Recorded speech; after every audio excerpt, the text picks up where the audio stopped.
Thanks, Gregor. Hi, Trevor. Right. What are the weirdest and most challenging things about playing during a pandemic? Um, I think just just being around the rink is with masks on and the protocols and all that. But I think we've done a pretty good job of staying with the protocols, and it's always changing. So you kind of just got to roll with it and go from there. We'll go next to Murat Atesh from The Athletic. Go ahead, Murat. Hi, Trevor. Lots to talk about the PK through 3 games. I'm wondering how you would assess it kind of when things are set up in those kind of battle moments. How do you break down how things are going so far? I mean, for the most part, pretty good. I mean, last game they obviously got 2 power play goals, and they were just kind of quick broken plays, and the second one was a a one timer from the point. I think it's just getting used to those little things, face offs and getting the clears when we can, and keeping fresh guys on the ice. And for the most part, we've done a pretty good job at that. But it's those battles and getting all those clears and face offs that are really key when it comes to a PK, and I think we're working towards that. We'll go next to Ken Weeb from Sportsnet. Go ahead, Ken. Afternoon, Trevor. Someone who's played with Derek Forbert, how would you describe his growth? Not just this season, but from the first time you saw him in LA. Yeah, awesome. I mean, he's steady. He's stay at home. Got a great stick, and obviously this year he's made some really great plays in the offensive zone too. So it seems every year he gets better, and he's definitely someone that can shut down top players, and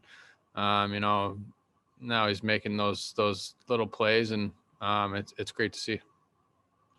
We'll go next to Mike McIntyre from the Winnipeg Free Press. Go ahead, Mike.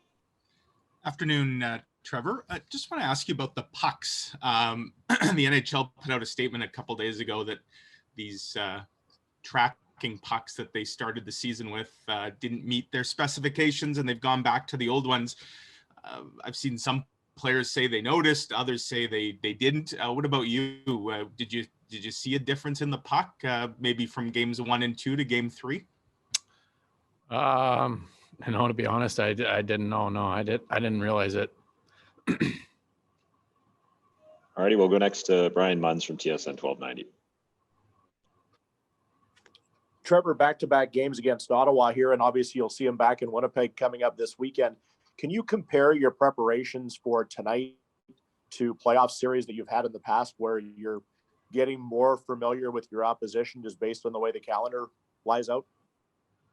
Yeah, definitely. I mean, there's going to be a lot of these situations where we play teams 3 or 4 times in a row. So it's definitely got a playoff feel to it. And obviously the more you play, the more you know their tendencies, and obviously the more they know our tendencies too. So, it's definitely like a playoff series, and then there will probably be a few more battles out there as you play teams more too. So, you kind of prepare the same way, and it's just more familiar with the opponent, and you just got to stick to your game plan even more. Go next, a couple more. Next one to Carter Brooks from Game On. Go ahead, Carter. Hi, Trevor. A couple multi-goal come from behind victories so far this season. What does that say about the Winnipeg Jets team and their resiliency so far that you've seen for this bunch? Yeah, I mean, I don't think our starts have been quite good enough. I think we can definitely work on that, but it seems like anytime we get down, guys get hungrier and guys go harder, and no one sags on the bench or,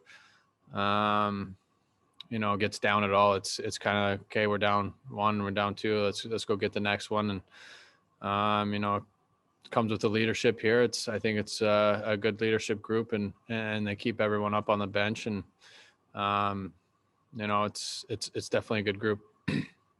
And final question to Kelly Moore from CJOB. Go ahead, Kelly. Thanks, Gregor. Trevor, with the way the team has trailed in most of the games, I think it's about 115 and a half minutes.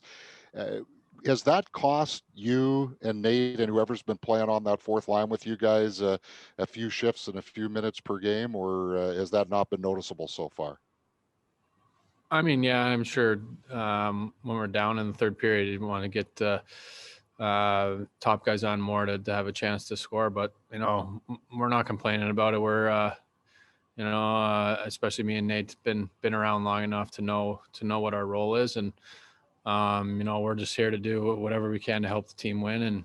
And whether that's keeping guys up on the bench or going out and getting a big hit and getting some momentum, you know, that's what we'll do.